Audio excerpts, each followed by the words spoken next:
Reize, ja Dailes teātrī sasmēlās gudrības un TV to visu izgāza, gan par plānu attīrīt Latviju, gan veidotu placdarmu kaut kam lielā plāna ietvaros, gan sūrojās, ka daudzi no Latvijas izbrauc strādāt citur, bet iebrauc citautieši un uzdeva jautājumu. Jautājums man ir tāds, kāpēc mēs nedaram visu, lai latvieši atgrieztos atpakaļ un strādātu šeit? Ja reizējai pašai atmiņa īsa, es atgādināšu. Iepriekšējās pašvaldību vēlēšanās viņa startēja Mārupes novadā no Nacionālās apvienības.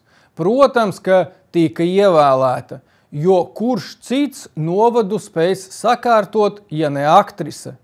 Pirmajā sēdē gan paziņoja, ka noliek deputāta mandātu, jo nevar apvienot ar darbu teātrī.